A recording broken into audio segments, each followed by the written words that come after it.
I'll give you $100 if you can go this entire show without saying Okay. In that case, gonna take a little longer for my brain to buffer things instead of audibly buffering them. But yeah, you know what? Let's throw that challenge down right now. I'm recording, so this is recorded now. All right. If you can make it the entire show without saying Mm-hmm. No, like, does not count. No, does not count. No, that's fine. Right. That's fine. Cool. If you can make it the entire show, I'll give you $100 US. Cool. I need this. Hello, everybody, and welcome to episode 105 of the 40k Badcast. My name is Dan Boyd, and I am joined, as always, by the number one war boss himself, Speedwa McGitstopper. I like Speedwa McGitstopper. That's pretty all right. That's pretty all right. Hey, pretty all right over here. We're getting into accent bits right off the bat. You are named this, Campbell, because we are going to be talking about the orcs in Crusade Focus today. Yes, we are. So we are well past the time where that is kind of relevant, but we're talking about it anyway because that's what we do. Whatever, dude. We don't listen, you and listeners who complain, which is all you motherfuckers do. Jesus. Enough with it. We get to set the schedule of our show, all right? Exactly. And we're doing orcs this time. Yes, I know that Orc Codex came out like 6 months ago, and no, I don't give a shit. This is when we're doing it. Yeah. Did it come out 6 months ago? You tell him, Dan. Who cares? None of this matters. No. Screaming into the void. That is what we've been doing for 105 episodes and then some. Hey, I'm Dan Boyd, and I'm screaming into the void. Screaming into the void over here. All right. Okay, let's get into it, man. Let's talk about the Auspex, what's on our hobby radar. I'm going to start with a little bit of hobby Progresso as opposed to hobby Campbell's. That's right. I hate the whole like Campbell joke is just not funny. It ran its course for me when I was about 4 years old. That is probably the first time I've actually so much as smirked at one in the last 26 years of my life. That's great. I'm just choosing sides in the soup brand wars over here. That's fair. I'm going Progresso. That's, you know what? That's very Progresso of you.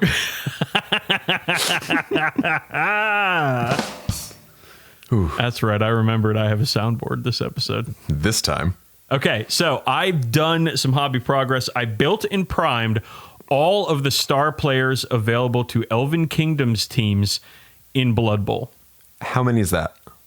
Oh boy. So I already had Eldril Sidewinder done from when I did the Baja Blasters early last year. And I did, let's see, 1, 2, 3, 4, 5, 6 more. And like you might think, oh, Dan, 6 models, that's not a whole lot. Well, let me tell you, Campbell, and also others who also made up guys who I'm getting mad at. Citadel Fine Straw Men. These models were all Forge World models, and they were all finicky as hell, and they kept breaking. Oh my God, I also did the cheerleaders for the elf team. Oh, these are the worst models I've ever put together. Okay, I am looking up. No, that is a Forge World result I'm looking for here. Yeah, I'm not really familiar with this. They're the Elven Eaglettes or something, Elfheim Eaglettes or something on that website. I don't fucking remember. But here's the thing: they are extremely spindly, and the joins at which you're supposed to glue things are minute.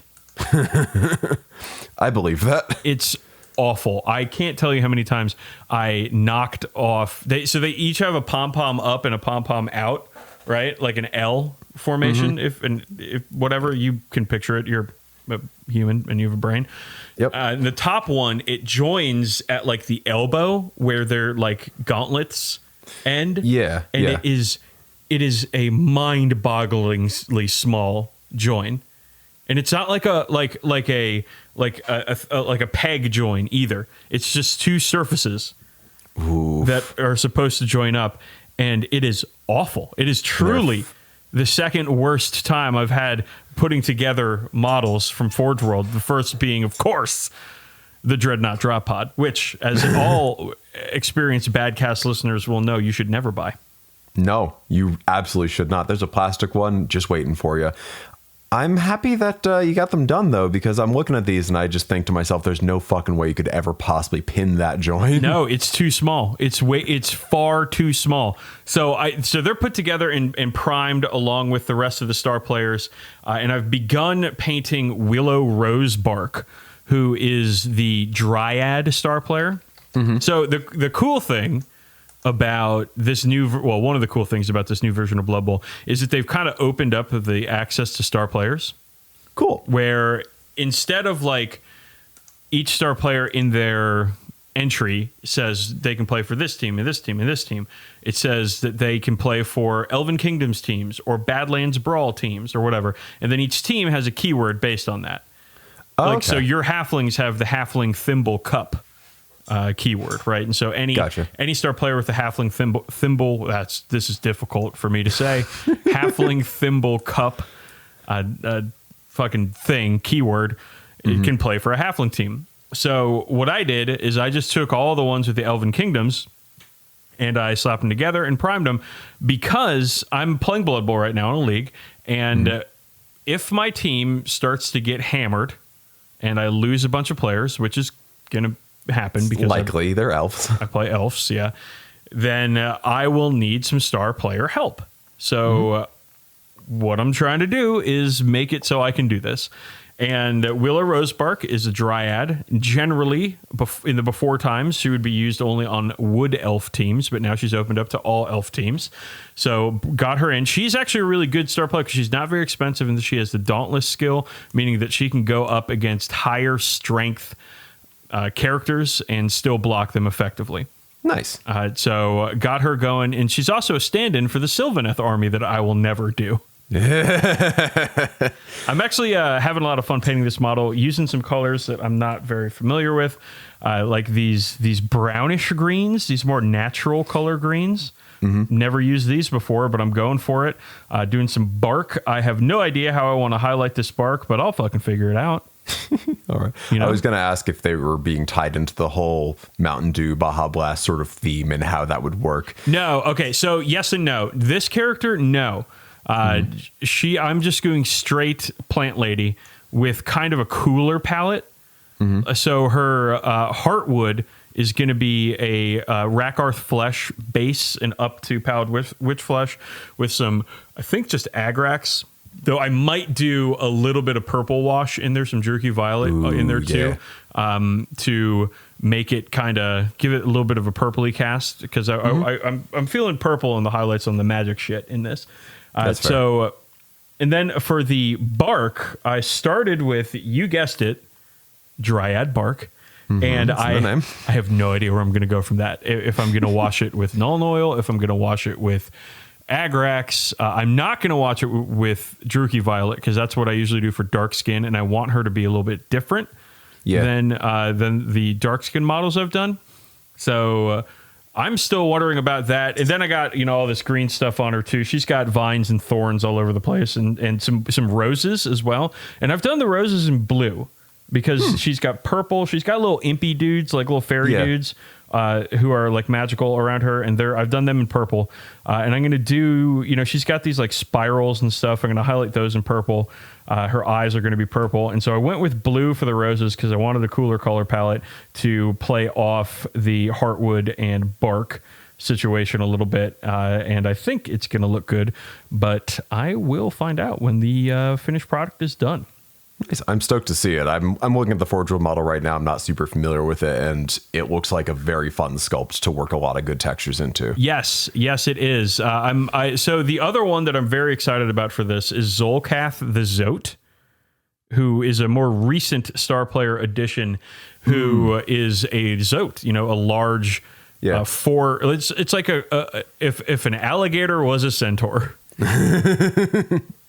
And I'm going to do... So my original thought was do the same colors as my Amble, which people can go to my Twitter and probably see that. It's a couple years ago, so you might have to do some searching if you're really interested. But I did a dark turquoise color for the shell, and then I did a blue gray for the flesh. But I thought to myself, man, I already did this. Yeah. You know, like I have a large gross monster in these colors. I don't have a Tyranids army, so I don't need to do the same thing again. So I'm going to go with these green colors, these more browny, natural green colors, and see what I can do. I think there's going to be some blending. I think there's going to be some definite edge highlights. There's tons of that with scales. This model is going to take me forever to fucking paint, but that's okay. Yep. It's what happens anyways. So very excited about that model too. It was really the only one of these models. It was obviously a new Forge World production. They have changed like their resin models, and I think it's because of 3D printing. The old like pour mold models, like pour the resin into a mold models, are not nearly as good as the new stuff. Yeah, they're nowhere near as exact as a lot of the new stuff. So like they're still when I put together the Mega Bomber, did I talk about that yet in last episode? You haven't. You talked about that. I think you said you were going to put it together, but you hadn't done it yet. Like you hadn't had your Forge World Resin Day that you've been talking about for actual months. Well, I'm fucking doing it. It's Resin Month. Hell yeah. I'm doing it. Hell yeah. Well, I'll talk about that right now, actually. I put together the Mega Bomber that Craig Chasen gave me for Christmas last year. And it was like 65 parts or something, but it went together easily. Nice. I wouldn't want to drop this fucking thing. Don't get me wrong. It'll shatter into a billion pieces. But like everybody was like, oh, Dan, make a video of you putting together the thing. It's because it's awful. It's a terrible model. It's actually not a terrible model. It's a very good model that just has a lot of pieces to it. I mean, I think that's what most people meant by it. Like, I don't think many people would look at it and be like, oh, that looks like a bad model. No, I mean, when I say terrible, it looks like a bad model to build. No, yeah, terrible model to build. Like the Astreus is a terrible model to build. It's awful because it's these huge, heavy ass resin parts that you have to fucking pin or drill, and it's a fucking nightmare. But this thing, it's a bunch of really small parts, and small resin parts are fine if there's a good join to them, a good place to join them, because they don't like get weighed down and then fall off the model. Yeah, and they're not long enough to be like droopy like the gun barrels on, the Daredeo Dreadnought or whatever. Yeah, there's very little warping in this. It was very well done. And it's clear that they can put a shit ton more detail into these models now. So the newer shit from Forge World is definitely higher quality resin. I don't even know if you need to wash it. I think you still do. I think the issue the difference is not with the material itself. I don't think the material has changed at all in any demonstrable way. Obviously, I could be wrong. I don't work there. But the way the models go together and are designed is very different than it used to be, for sure. I'm holding it now. It is pretty enormous. And I don't know, man. I think it looks good. The only problem with it is that the flight stand they gave me is completely inadequate. like it won't. It's this soft material. It's a soft, clear material that literally won't hold this thing up. This thing is too heavy for it, and so it just droops over backwards if you put it on there. So I don't know what the hell I'm going to do for a flight stand with this. But painting this thing, I don't think is going to be too difficult. I mean, you already figured out how to paint an orc plane. This is just what if orc plane, but more large. Yeah. So I'll get to work on this thing in a little bit. I just wanted to do this Blood Bowl stuff because I'm in the middle of Blood Bowl League action right now. Yeah, of course. You're in it. I do like this model quite a bit, though. And it wasn't difficult to put together. I'm sorry, listeners. I know that some of y'all were really excited about this video y'all had created for me, but it wasn't that hard to put together, so sorry, I guess. Sorry you didn't suffer? Anyways, so with the rest of these elves, I'm going to paint the elf cheerleaders, obviously, like the Baja Blasters, because why the hell not? Then I'm going to paint the Swift twins in the same way as the Baja Blasters, because I could have some fun with like the opposite color effects on their armor and cloth and stuff. Yeah. And I think that they're since they're like regular elves, like they're pro elf star players. I think that they would just look good in it. But then I got Roxana Darknail, who is a dark elf. Don't know how I want to paint her. And then there's Glorielle Summerbloom, who is a wood elf, and I don't know how I want to paint her yet. I might be looking to Mountain Dew for some color palette inspirations there, but I'm not sure yet. I do like doing elves in a not realistic way. You know, like what do you mean by that? With like skin tones and stuff. Yeah, I like doing teal. them in fantastical colors because they're fantasy creatures. Right. So like the Baja Blasters, how they have the Baja Blast colored skin, which is just Nihilak oxide with some recess shading and some highlights, is I like that a whole lot because, again, they're elves. They don't have to look like, white people. So right. I do want to do something like that with the other elves, but I just haven't figured out what. Like, is it like a purple skin tone for the dark elves or a green or yellow skin tone for the wood elves? I don't know yet. I mean, green obviously would make a lot of sense here, but maybe I could do like a brown, like a warm, lighter brown. I don't know. Sorry, I'm just picturing brown Mountain Dew. Which Mountain Dew and Tootsie Roll did a fucking crossover. Oh my god, can you imagine how awful that would be?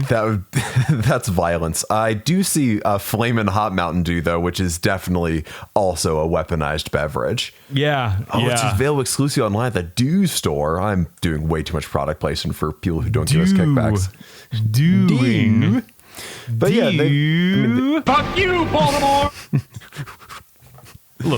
A little bit of that. But yeah, you got so many Mountains Dew you can draw from here, whether it's the Voltage Blue or Code Red, or you could even go hard in classic with the Game Fuel that came out with Halo 2, which was kind of orange colored and tasted like gummy bears, or whatever this gingerbread Snap Mountain Dew. Oh god, that's a crime.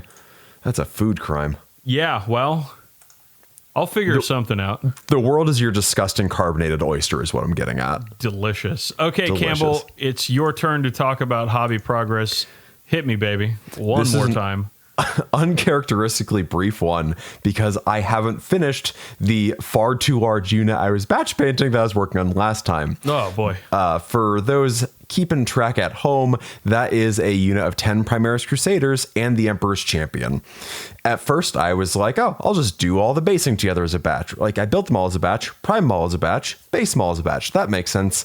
And then I was like, well, may as well just do a couple of the base coats as a batch. So the metallics, then the reds, then the cloth, and the tabards. Oh, shit, I'm just painting all these guys at once, aren't I? Stupid. So, yeah, they're most of the way there. I basically need to clean up the reds, then highlight the metallics, and then it's on to just like, and clean up and highlight the white, and then add transfers, and then I'm done. So they're like a good 75 to 80% of the way there. The most laborious parts, which are basically layering up the tabards and cloth and stuff like that, and doing, of course, the edge highlights and the black armor. Those are all set. I don't know. They'll be done by the next time we record for sure. But it is still just kind of like they are just staring at me from my desk, just taking up a good chunk of it. And I really just want them to be done so I can paint something else. Like, say, the Redemptor that came with them, because the Black Templar Redemptor kind of kicks ass. Absolutely. I'm of the opinion that you should get 2, if not 3.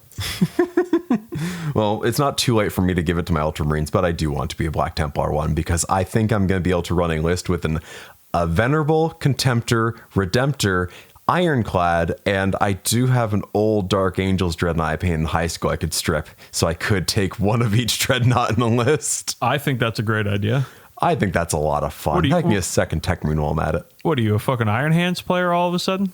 No, I play the interesting army with black power armor. Ooh.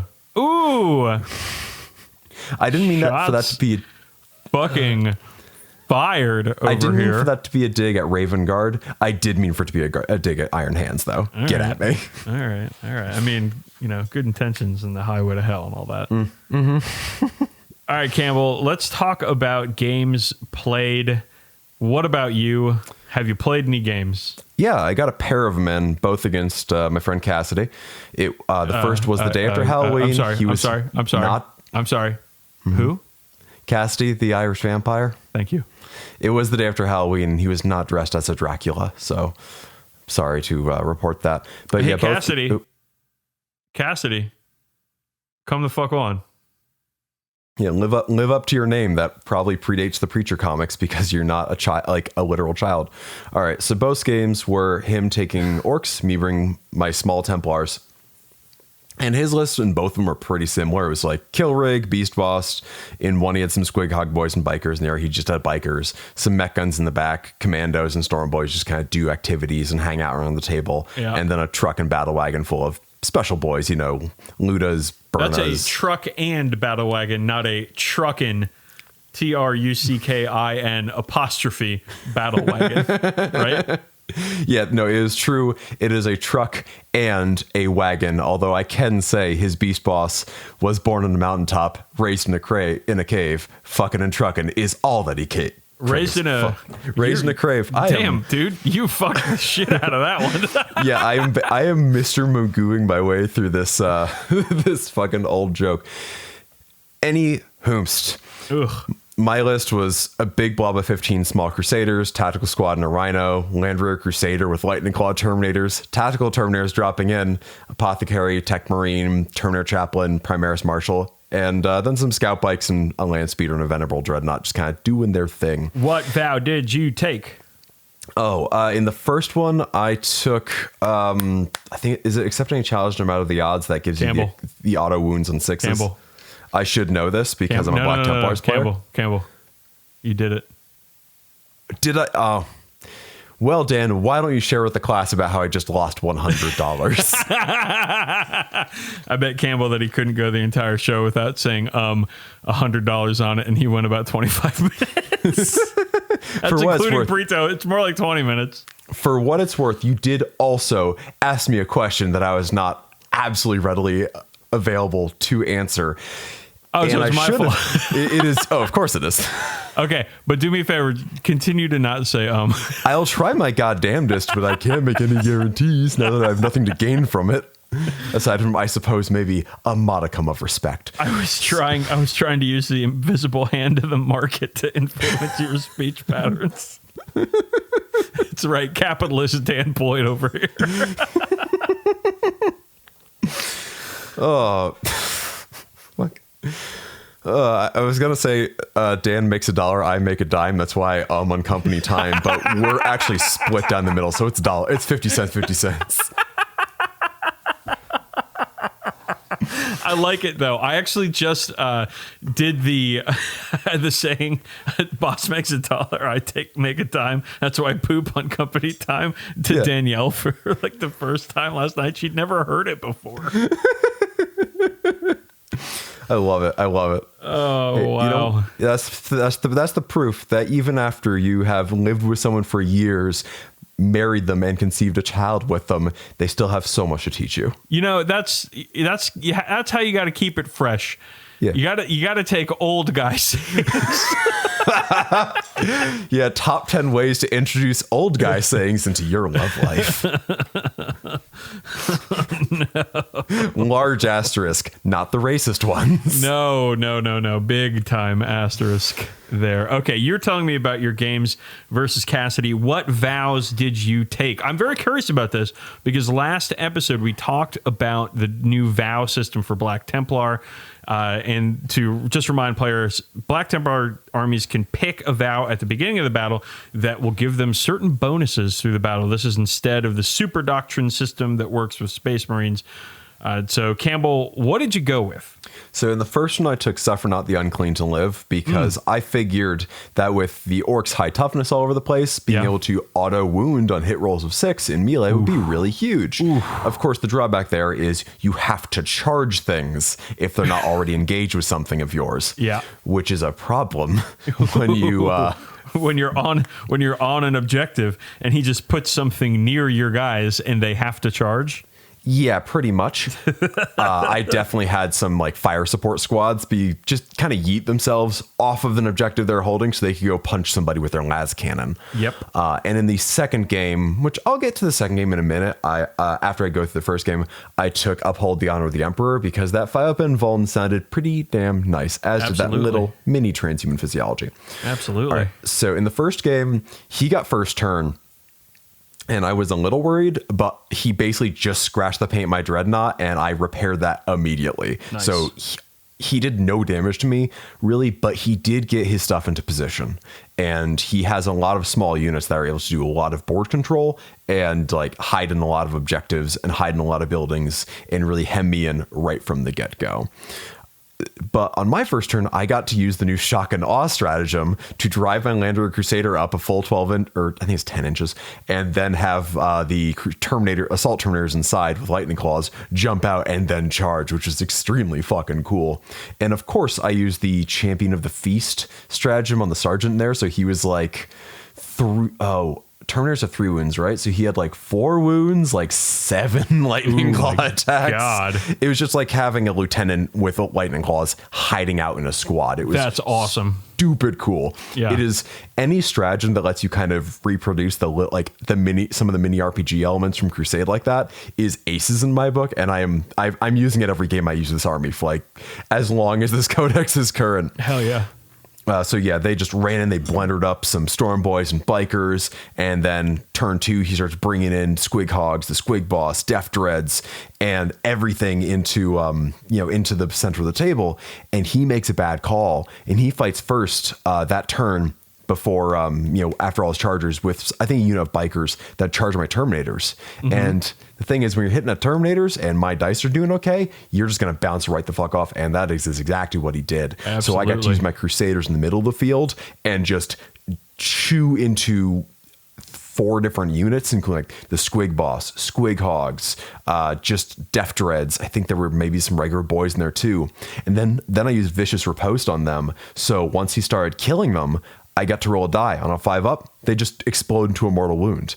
Oh, and that strat makes it so the most mortal wounds you can cause to 1 unit per round is 6. But of course, the important thing to take in mind there is 6 wounds to 1 unit. So you could potentially do more than 6 wounds if you're spreading out, which is exactly what I did. Oh, nice. Yeah, so as they died, they just like chewed up the Death Dreads, chewed up the Squig Boss, finish off the Squig Hogs. And that meant on turn 2, I was able to clear off the center objective of everything he had, including the Squig Boss, with my second wave of Tactical Marines, my Marshal, I think my other characters, and my Venerable Dreadnought, while my Choppy Terminators held down the other flank all on their own. That sounds awesome. It sounds like Cassidy, the Irish Vampire, maybe overextended a little bit in the middle, and he paid the price. He absolutely did. And then he was able to make up for my wild lead here by just ramming the kill rig right into the middle of the table. And that thing is so fucking hard to deal with. Yeah. T8,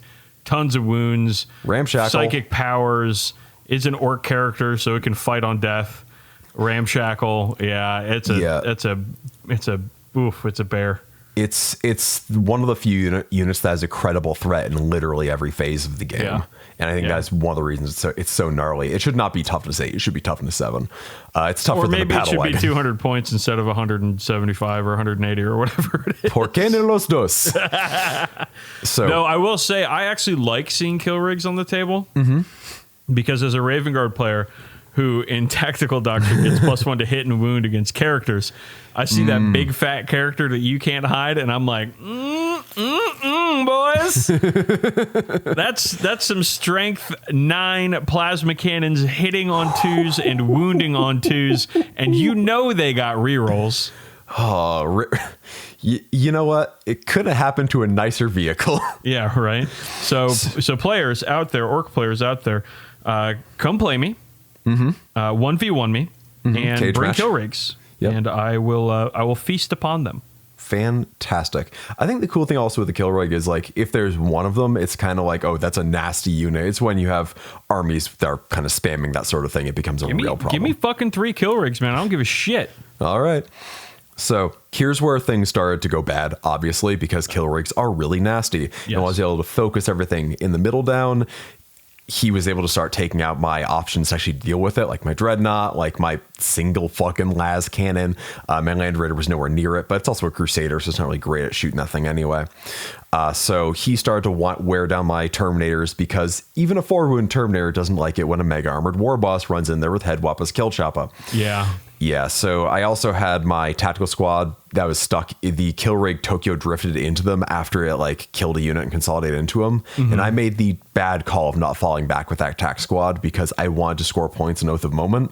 And honestly, the 1 point I scored for not falling back was not worth losing my tactical squad. No. So having that squad to be, OBSEC on the central objective would have been much more useful than the point or two it max scored me an Oath of Moment.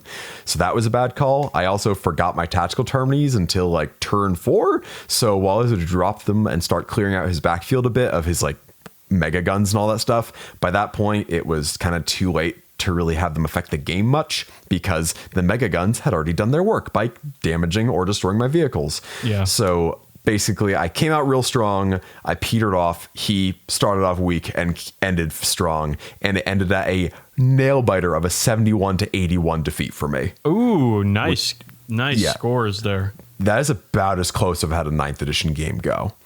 Wow. So my second game with him, which we played a week later, his list was basically the same. Just instead of Squig Hog Boys, he took a second unit of bikers. I took a different unit or different list with basically the other half of the Black Templar shit I have.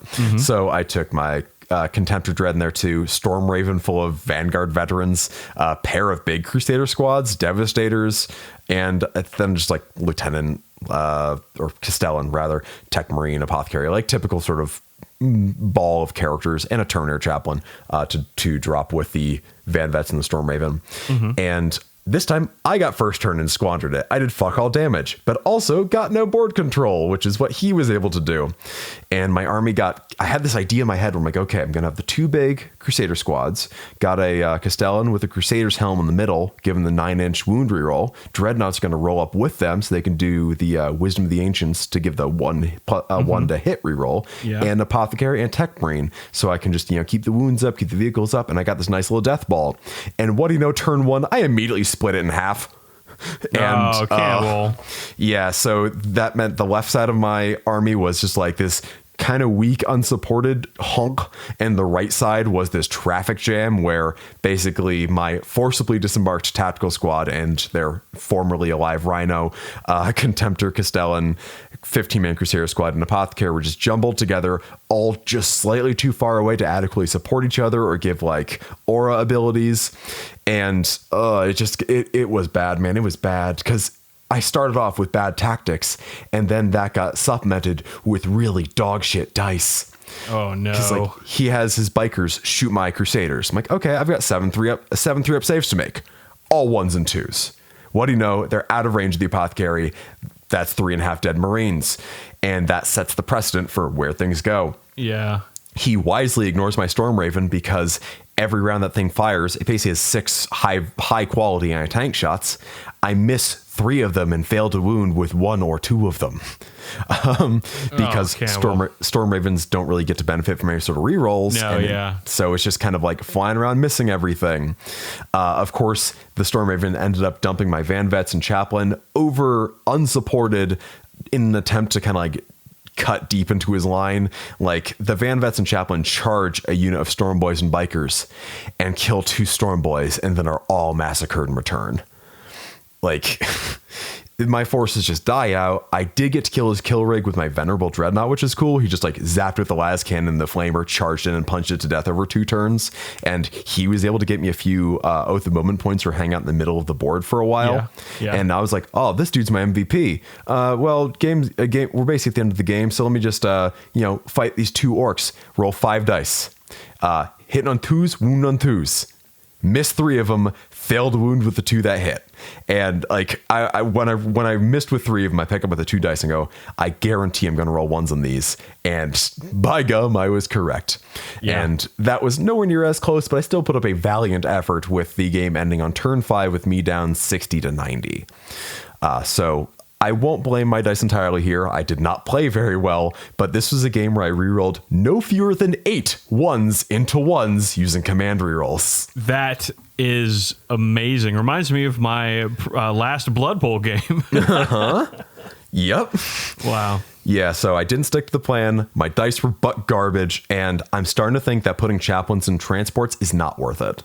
You need No, you got to have chaplets on the ground, bud. Yeah, well, I'm so used to like just literal decades of this game of like you roll up with the transport, chaplain rolls out with the choppy boys, they charge a thing, they get the rerolls, but you need to be able to do it in the command phase, which means the earliest you're going to do this is like turn 2 if they're basically in your deployment zone, or turn 3 if they're out there and they're not necessarily going to survive that long. No, yeah. But the big squads of Crusaders are pretty cool. They do great for board control, can put out an okay amount of damage, and because of how big they are, they're very easy to hit with auras. Not that I would know, given how badly I played my second game. Wow. That's incredible, man. It sounds like you had just a complete dog shit game, mostly because you fucked it up for yourself. That's the thing. I can't be that mad. It is all my fault. And again, it is a casual game at home over like 4 beers, so it's cool. Yeah. How about you? Still sounds like a couple of fun games, though. Oh, yeah. No, they were. He's a great dude to hang out with. I'm always happy to play him. All right, well, I played some Blood Bowl. Hell yeah. We'll start with that. I played another league game against Chris's Ogres. So ogres are kind of scary in Blood Bowl. If you can imagine, Campbell, the largest and strongest members of the old world races are good at Blood Bowl. Especially in the bashiest edition yet, you don't say. Here's the thing, though. Mm-hmm. You can only have a max of 6 ogres on your team, and the rest have to be Noblar. Hell yeah. And Noblar are fucking terrible at Blood Bowl. So ogres are kind of a tough team to play well because your good players have a trait rather, called Bonehead? No, Bonehead. Thank you. Where is it? Fuck you, Baltimore! Bonehead. And Bonehead is you roll dice whenever they try to do anything. And if you roll a 1, they stand around, lose their tackle zones, and don't do anything that turn. So they're hard to play with, ogres. So I ended up winning this game 3-1, which if anybody out there knows Blood Bowl, 3 touchdowns in one game is a lot of touchdowns. So I had a lot of KOs, like a lot of my guys knocked out and a couple injuries, but fortunately nothing permanent. Nice. I think one of my journeymen, so I had an elf died in the first game and another one went into recovery or missed next game. And so I was 2 down. So in Blood Bowl, if you can't field 11, you get journeyman. So you get basically free players to bump you up to 11, but they have to be linemen. Okay. Do you get to keep them later? No, you can hire them on if they get experience during the game. Okay. If you want to, but one of them got like -1 strength, which is a death knell. It's immediate fire. Like strength 1 elf. And like the other one just didn't do anything of note. So no, I didn't keep them. But I ended up winning. But here's the thing, Campbell, because I had all this fuckery with like dead players and journeymans or whatever, like I was using a weird counting system for my players. Okay. They all have numbers and they are usually numbered in order of, like number 1 is the thrower, number 2 and 3 are the blitzers, and whatever. Mm-hmm. But it was weird because I had dead players, I had players out, and so I ended up using like number 14 and 15 in the game, which usually don't make it to the games at all because they're your max team size is 16. So I build up to 16, and the higher numbers they just don't make it onto the field ever because they're the higher numbers. Gotcha. So because of that, I thought I had all of my players out, but I played 14 out of 16 turns this game with 10 players on the field. Oh. Which is a huge handicap. Yeah. So I don't know how I won. I still won, but I was an extra man down for most of the game, for 7/8 of the game, actually. Damn. So, whoops. Okay, but here's the thing. So Ogre's a tough team to play well because Bonehead. Chris had several turns with multiple key Boneheads. We're talking more than one. I know this is very stupid. That's a good sentence. Multiple key Boneheads. Pull quote maybe. Yeah, absolutely. And like we're talking more than one ogre stands around, does nothing, and he like wastes his blitz in these turns also. Mm-hmm. And it allowed me to kind of get back into it in one drive where he was about to score score. But Noblar are so easy to fuck up that if your ogres aren't doing what they're supposed to do, sorry, that was a little bit of fuck you, Baltimore. Then the Noblar just get fucking wrecked, even by elves. So that's what happened. And then I was actually able to roll dodges and passes and pickups. I was able to roll my 2-ups this game. Finally. And not just a ridiculous string of ones like you did and I did last time. So I was able to carry it. My next opponent is a Norse team. Ooh. Which is a legacy team from back when the old world had a section of the map where Vikings lived. Yeah, Norska. Yeah, and they called it Norska because they were very really, original. Really original there. Mm-hmm. So here's hoping I go first because they're elves and Norse are both low armor teams. So whoever can get the most blocks on turn 1 and injure some players might pick might win the game here. But I'm not playing that until like the 20th, so I got a week and a half to figure out how I'm going to beat this guy. Nice. Okay.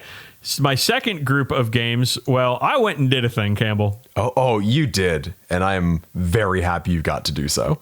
So I took the train up to, Providence, Rhode Island, and they got a ride from Chelsea, who is a wonderful, wonderful person. That she is. Who I strongly consider a friend now. Up to Dylan and Chelsea's place in Paxton, Massachusetts, central rural Mass. West Mass. And we had ourselves a little bit of a necro slam, my guy. Hell yeah. Tell me all about it. So you did this a couple months ago. You flew across the country to do it, though. I just hopped on the old Northeast Regional and, the Acela and the Northeast Regional. I stopped in Stamford to have lunch with a friend. So I ended up taking 2 types of trains. Ooh. And guess what, listeners? You're gonna have to deal with some train opinions real quick because I'm gonna get into it. All right. So the Acela, of course, is the faster train. It runs from DC to Boston and back and forth, Boston to DC. Mm-hmm. And it is the faster one. It stops at fewer stations. However, the Northeast Regional, which stops at more stations and is thus slower, has nicer seats. Okay. However, on the Acela, you get to reserve your seat. One of the things about the Northeast Regional, especially if you're traveling with a companion or two, is finding consecutive seats. It can be difficult unless you're like one of the first few people in line. Because, everybody wants a window seat. And I got to tell you, if you're going north on the regional or on the Acela, right side of the train, y'all, especially after New York City, when you get through Connecticut and you see all this wonderful oceanfront or bayfront shit going on, it's beautiful out there, right side of the train. Trust Chaboy on this one. Anyways, Northeast Regional, nicer seats, Acela, faster, and reserved seating. Hard to choose. It's hard to choose which one is better. I mean, as we said earlier, the way to really keep the spice in your life is to adopt old man opinions and old man speech patterns. So you're doing it right now, and I'm very happy for you. I have train opinions, Campbell. And listen, y'all, listen.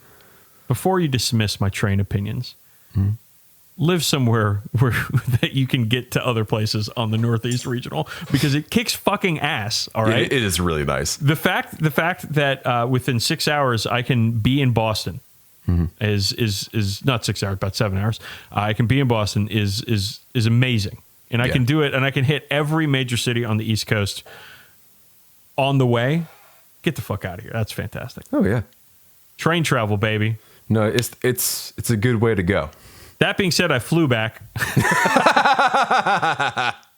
Because it's like an hour and 15-minute flight from Boston. I know. The plane goes up, then it goes down. That's it. Yeah, it was great. Yeah. Anyways, so I went up there to Dylan's house. He invited me up, and it took a little bit of doing to get up there because, as everybody knows, my wife is pregnant. We're about 3 months away from baby time, so it's getting down to the wire. But I figured I got to do it now because I don't know when I'm going to do it later. Yep. So invited me up, went up there. He's got a great house, great rural area in Massachusetts. Beautiful. The fall colors. Oh my God. You chose the right time of year to go there. Jesus. Yeah.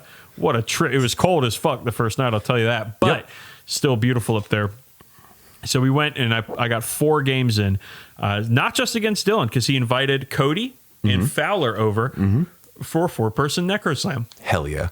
he set up his amazing Necromunda tables right next to each other. He has enough crazy terrain for 2 tables now, and so we did a little side-by-side action. It was great. First game was Friday night against Dylan's Cawdor. This is before Cody and Fowler showed up, so it was just me and Dylan. I go into it, I'm thinking I'm in big trouble because I lose a few characters early. I am now a convert to the long rifle champion, the Church of the Long Rifle Champion. He had his perched up high on the thing, was just picking off fighters left and right. That is a very good character. Yeah, when I played with him, the dude with the long rifle was doing work, especially compared to all my shithead Cawdor idiots who were just dying in droves. So what happened is that I was getting beasted early on, right? But we're playing an open hive war game, which is currently my favorite way to play Necromunda because it procedurally generates the missions for you, and that's always a ton of fun. Nice. But we're playing with reinforcements.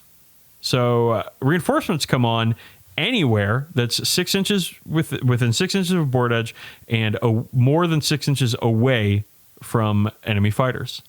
Dylan got very, very aggressive with his like little blunderbuss and leadership bomb, right? And he puts him like behind my shit. Ooh. And I was like, all right, well, if you're going to put a guy there, I'm going to put a combat shotgun near him. And then I'm going to put another combat shotgun near them. So he got in there, and I got the... I used the Seize the Initiative Tactics card to get the priority, and I deployed my combat shotguns.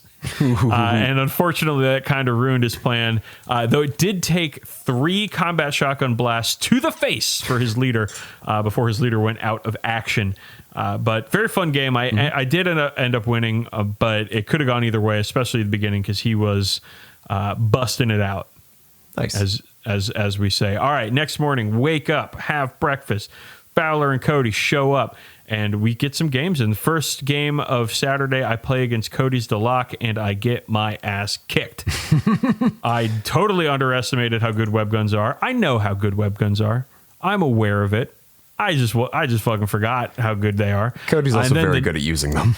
Yes, he is. He got a key group activation and webbed a couple of my guys. And then his Noct Ghoul just fucking ate my leader. I thought I was fucking smart, okay? Because I was like, he was like, oh, what do I do next? What do I do next? And I'm like, well, your Noct Ghoul can come in and try to fight my leader. It's just right there. He's like, oh, yeah, that's right. I'll do that. And I'm like, boom, tactic card. I had the hard stop tactic card, right? Yeah. So I'm thinking, I got this guy. All right, I got him. I'm going to kick his Noct Ghoul down because hard stop is an interrupt card where you can do a fight action while right after somebody does a charge action, right? It's an interrupt. Huge, great. My fucking leader just whiffs everything. Of course. And then the Noct Ghoul eats him. Because as your leader gets they do. As your leader gets to taste these Nocts. Well, yeah, he had the fucking Maul Samurai sword and everything, and he had been studying the blade, let me tell you. Yeah. So at that point, I was like, ooh, I'm losing this game, and so I voluntarily bottled and fled because it was real bad. I didn't want my jerks to get permanently killed. Right. So Cody took that one pretty easily. Then I played Fowler's Orlocks, the Man Wolves, which is his skateboard gang that is also a Necromunda gang. It was a crazy fun game. So first thing that happens is one of my wreckers, the one with the hand flamer, he blasts across the board, like drops down a couple levels, and flames a bunch of Fowler's guys, and then immediately eats combat shotgun and goes out of action. Meanwhile, my other wrecker attempts to blast across the board, and her jump pack explodes, leaving her If pinned. you ever forget that Necromunda isn't the best game, now you know it's the best game. Exactly. And then later, one of his wreckers attempted to blast with the jump pack twice in a row and failed 2 turns in a row, rolling ones. Very hilarious. This game was tons of fun. It was pretty much like our guys roll up into the center and start blasting away, and I got the better of it. Nice. We did have a mirror match with his Servo Claw Plasma Pistol leader against my Servo Claw Plasma Pistol leader. Yeah. It's almost like somebody reads the articles I write about Necromunda on the internet. Hey, at least someone does. I got the charge on that one, so that one went to me. But it was a good game. It was tons of fun. Nice. And Fowler, of course, is a great guy. And Cody too. I actually had not met them in person before. I just known them from the hobby hangs we do and internet stuff. Yeah. And writing articles with them about Necromunda for Goonhammer. And they're great guys. Yeah, absolutely great guys. Very really good enjoyed folks. spending time with them. And then finally, game 4 against Dylan. This is the third game on Saturday. Rematch from night 1. His long rifle and grenade launcher characters, they were up high and they made my life miserable again. But we're doing reinforcements again. And I get a couple of key positions, such as my arms master, who I had to rearm during the campaign. Did you have to remaster him too? No, no, no. I couldn't get into I couldn't book any studio time. So he got enfeebled after the game with Cody. Yeah, and so that's a -1 toughness. Yeah, that's huge. And I was like, I can't have him running around with a combat shotgun anymore. No, because he's too close to shit at that point.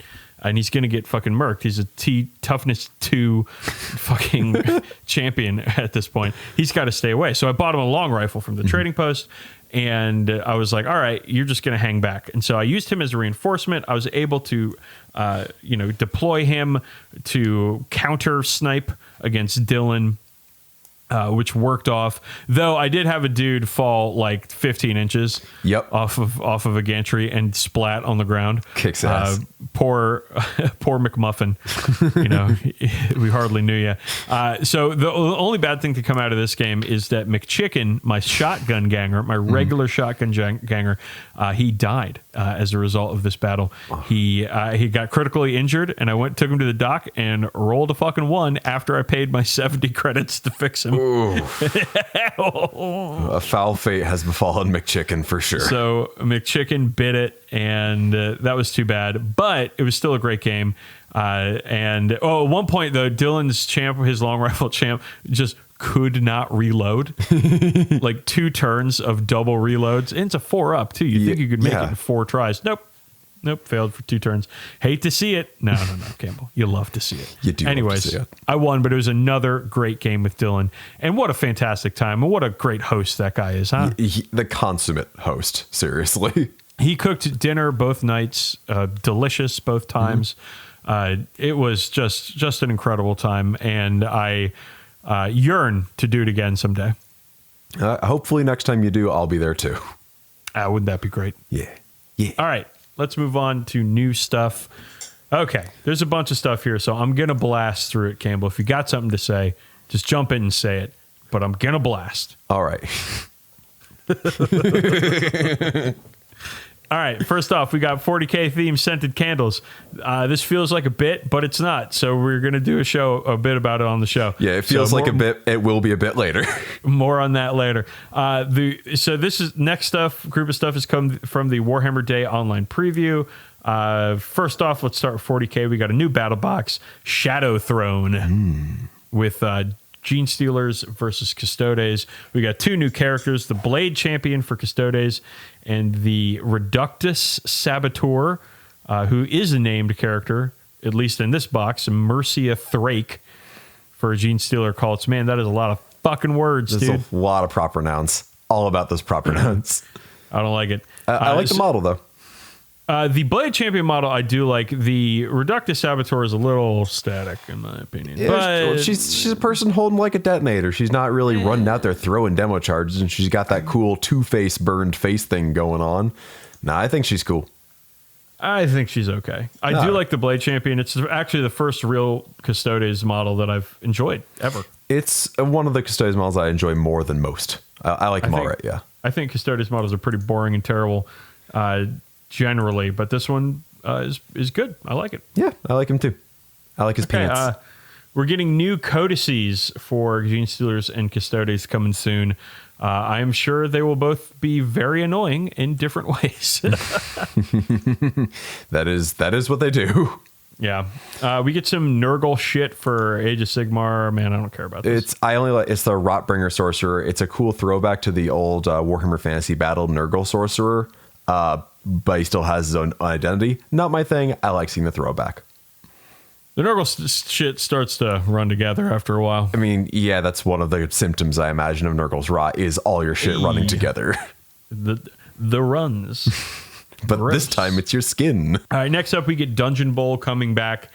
I've never actually played Dungeon Bowl. I know that it's like a cross between Blood Bowl and Warhammer Quest. Okay. Which would seem like that is exactly what Dan would want to play. And you're not wrong. I just haven't played it, so I don't know anything about it. I don't know if I will be buying this because they've priced it at like $160. Oof. And I just don't see this really getting played a lot. Though maybe, I don't know. Maybe I'm wrong. Maybe I'll get into it and convince somebody I know. But I don't know if I want to buy a whole nother goddamn game that I got to paint. Yeah, I can't guarantee you'll actually do that. And also, it's got the weird like mixed teams. It's like right, yeah. You can't. It would be one thing if I could just like use one of my teams, but the shtick here is that it's the colleges of Magic are playing. So it's college football. Yes, so which I enjoy that pun. Each team is like built by like the Bright Wizards or the Amethyst Wizards or whatever, and so they're mixed teams. So unless you have like the teams that are mixed like that, you can't really play it with the teams you already have. So I'm just not. If they sell the rule book on its own, but then again, you need the tiles. You need the board. You need the board to play. I don't know. We'll see. I'm not crazy excited about this though. Yeah. Okay. Moving on to Warcry, we get good looks at the Spider-Man, which I think this is a great looking gang, warband, whatever. I think it's a great looking gang. Really, really cool. I like the spider motif quite a bit. Tons of personality, tons of cool shit in the models. Great designs. Right. You know, the Tarantulas brood are good, but they're not my bag. And that's what the Dark Oath Savagers are, which are the muscle bunch par excellence I've wanted for literally years. Like, because they take the sort of aesthetic of the Dark Oath Chieftain, the Dark Oath War Queen, and the whatever the Warhammer Underpants Dark Oath Warband is, and expand it into an actual like 10-man group of them. And I fucking love them. I love the barbarian. Well, they're all barbarians, but the dude who has like the long hair and the two-handed sword, who is like it's Conan. It's Conan / the Hero Quest barbarian. I like the mystic crone holding an eyeball. I like just they're really just like straight down the middle. Just like, yeah, this is an extremely buff dude with an axe sort of aesthetic of this whole group. The guy with the claws is really good too. Yeah, the guy with the Wolverine claws is dope as hell. Yeah. Here's the thing, gang. I was ready to not give a shit about this group. I've seen muscle bunches before. We all have. They kind of run together after a while. These models kick fucking ass. They're fucking good. I can't like, I didn't want to like them. I honestly didn't, but I do like them a lot. They're fucking excellent. The claw guy and the old crone with an eyeball that she's plucked from somebody's head.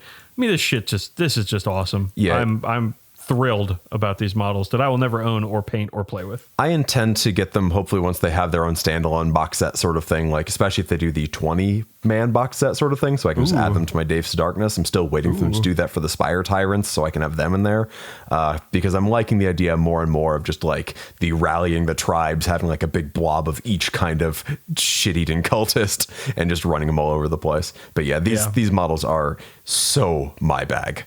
Yeah. And then the terrain in the set. Oh, the terrain. That's right. There's a lot of it. Yeah, it's like, it's slightly over-designed. Age of Sigmar terrain portraying a chaos mine of, I guess, hell dust. And it looks really fucking cool. All right, next up, we've got Warhammer Underpants. There's an Ogre Pirate Warband. Yes. Warhammer Underpants, and I'm fucking here for this. Yeah, Black Powder's Buccaneers. Ogre Pirates are just a great idea. Incredible idea. I don't know how they came about. I don't care. I love them. Then you get the little Gribbly guys with your Ogre Pirate. You get you get a couple of Noblar. Right. One of whom has a peg leg and the other has a grappling hook that in the shape of an anchor, which is awesome. Love the super thematic. Love the theme work here, the motif. One of them is a fucking parrot. Yep. Which, as we all know, is a huge part of pirate mythology, for whatever fucking reason. And then the last one is a goddamn monkey holding a fucking knife in its tail. Yeah, no, it's Furious George. I'm so fucking here for it. I'm also just looking at it because, like, he's huge too. Like, he's on a big base, and I'm just thinking, like, if you really wanted to, it'd be cool to turn him. You could very easily turn the ogre into like an ogre commissar or ogre commissar, fairly easily. I think, since his coat is fairly similar. Yeah. Again, the underpants warbands generally resemble the most inspired part of the entire Age of Sigmar sort of range, and these are no exception. Absolutely. I think this thing kicks fucking ass, yeah, dude. I love it. I'm not going to play underpants. I don't have time for this shit, but god damn, is this thing cool. Yeah, I'm very happy these exist. Yeah. All right. And then finally, the last thing for Warhammer Day, Jagati Khan, the Primarch of the White Scars, gets a model in Horus Heresy, the special miniatures range or whatever they call it. Yep. For this is the final Primarch model to come out, and boy, oh boy, is it a doozy. Yeah, I feel like I don't know if they saved the best for last per se, but they saved a really fucking good one for last. Yeah, this is an excellent Primarch model, and also Jagati Khan fucking kicks ass. Yeah, he's a great character. He's one of the few characters in the 40k universe that doesn't suck. Yeah, like one of the few who actually doesn't seem like to be a terrible person to know in real life. And yeah, the models, I just fucking look at. I can only do so much with words, but I love like the bits of like sort of like samurai and Chinese and Mongol inspired armor on him, the runes all over him, the fur. There's just so many textures. He's wearing gloves over his power armor in the way all the best models do. There's a dead dude with his guts everywhere on the base. It's a great fucking model. Yeah, the only thing I wish more is some more headless dudes. Because Jagati Khan's shtick is like cutting people's heads off real quick. Yeah, and here's just a dude who's disemboweled. That's the only complaint I have about this model. Anyways, it's really strong. Yeah. All right, we're gonna get a new Red Gobbo mini this year. For those that collect those, I love the Red Gobbo. I think that's a great little Christmas thing. I'm sure people out there will paint it up real nice. Yep, it's very cute. We get Necrons in Aeronautica Imperialis. Yeah. I'm a huge fan of them expanding the AI range to all the different Warhammer races. So this is big for me. Not because I'm going to play Necrons, just because I think it's going to draw more people into Aeronautica Imperialis, which is nice because it's one of the things I'm working on right now. Yeah, it's a good game, and anything that invites more people to play it is good in my book. Absolutely. Finally, we get to look at the Escher Chimerics, which is their gang-specific brute. The model is kind of a mess, to be honest. It is. But that's also a little bit the point of a beast that is made up of multiple different DNA and hybrid beasts. Yeah. So while, yes, it is kind of a mess, it makes sense as to why it would look like this. I think it's a pretty cool model. Yeah, I think it's pretty good. I think the paint job they did on it is fantastic with a lot of like little hatching for fur on it, but I think the model is going to be a mess no matter what, because it is literally a chimera. It's in the fucking name. I imagine it'll be I can parse it well enough. I imagine it'll be a little easier to parse once there's 360 views and all that stuff, but like I really wish I wish the tail wasn't going between the front two. Yeah, that's pretty fucking annoying. I think that's one of the things, aside from just being hard to paint, that's kind of muddying it up a little bit. Well, that also might just be a thing of like, hey, we need to try to keep this thing on its base. Yeah, but it's not like Blood Bowl where it has to fit in this little spot. But yeah, they only have 40 mil is the biggest they do the Necromunda style bases, so I guess they just have to work with that constraint. I still think the model itself looks like the art. I think it looks cool. I'm just not exactly hyper enthused about it. I mean, I think that, well, it completely kicks ass on the table, so Ezra players should be very excited. But yes, I think you're in the right mindset here. I'd like to see a 360 view of this model, and I don't know. I think some of the paint job for this, the studio paint job, while very, very good, do not get me wrong, I think it's a little much. With like the blue and the blonde and the green and the scales and the purple and everything. I think it's just a little much. a little messy. Yeah, it's a little riotous, like the color selection, not the actual paint application, but the color selection is just, it's very loud, which again is very Escher for what it's worth. It's thematic. It's a lot to take in. Yeah. So again, it's a very good model. I'm sorry, it's a very good paint job. Jury's still out on the model. Yep. For me, because I want to see 360. Very good paint job, but just a little messy. Mm-hmm. All right, finally, last thing for new stuff before we move on. And we're not going to talk about this very long because it's not our kind of podcast, but there is a serious balance redress happening in Warhammer 40,000 right now. Huge changes to match play with a bunch of flyers getting cut down to max 2 in Strike Force games, which is 2,000 point games. Admech and Orcs and Drukhari all getting sizable debuffs, and then Necrons and Knights and other armies getting Imperial Guard getting huge buffs to what they can do. This is a very interesting thing, and they say they're going to do this thing quarterly moving forward. Right. It is interesting because it isn't just tweaking points. It's tweaking actual rules, things that aren't usually touched between codices. So Leman Russ tanks dropping down to 2-up save, or there's some exploding orders essentially on guard units. There's actual pretty large changes in what is honestly a very small document. Right. And here's the thing, listeners, we're not going to get into this document too much because, again, it's not our kind of show. But if you're really mad about it, or if you see someone get really mad about it on the internet, please send us screenshots so we can read them in funny voices for Patreon subscribers. Thank you. Especially if you, listener, are mad about it. If you're really upset, I want to hear it. Yeah, if you're really... I want to hear it from your mouth so I can make fun of you later. Yeah, if you're really upset and want your misery vindicated by owning yourself, send it on in. A self-own is one of the deepest and most important owns you can do. One of the most satisfying owns, honestly. Absolutely. All right, let's move on. WMDK. This one's from Avery Ryan via email. Avery says, I'm in a crusade group, and collectively we're getting really spiteful toward a player's Death Guard Terminators. What would you recommend for ways to implement a bounty system that is appropriately costed and appropriately rewarded inside of Crusade? That's fun. I like that a lot. I have an answer for this. Okay. This is one of those segments where I ask the question because I actually have what I think is a pretty good answer for it, too. All right, I want to hear yours because I want to ruminate on this for a second and see if I'm kind of on the same page as you. Absolutely. Okay, Avery, here's my idea. Whenever a unit gets a battle honor, for every battle honor they have, every time they take an out of action test, they have to subtract one for every battle honor they have. For instance, if my sick ass from the Astratus Crusade, my sick ass what do you call it? Blade Guard. There we go. Blade Guard unit with 2 upgrades. If they go out of action, if they all die, the out of action test, instead of rolling a 1, I need to roll because they've got 2, so I'm subtracting 2.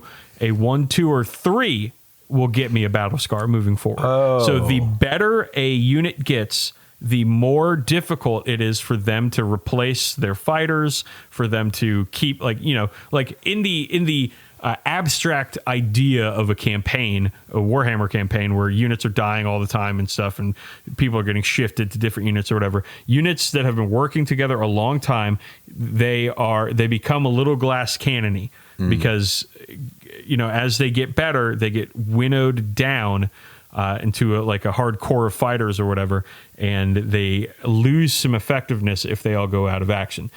So my suggestion to you is every time a unit with battle honors has to take an out of action test, you subtract 1 from that test for each battle honor they have. So really sick ass units with 4 or 5 battle honors are only passing out of action tests on a 5 or a 6, and they're getting battle scars every time that happens. So yes, the unit might be completely fucking radical, but they're going to take battle scars if you kill them. So during your games, Avery, when you're playing this guy's Terminators, you fucking focus those Terminators down, and they're more likely to collect scars moving forward. That's really cool. I think I would kind of instigate something akin to like a bounty system.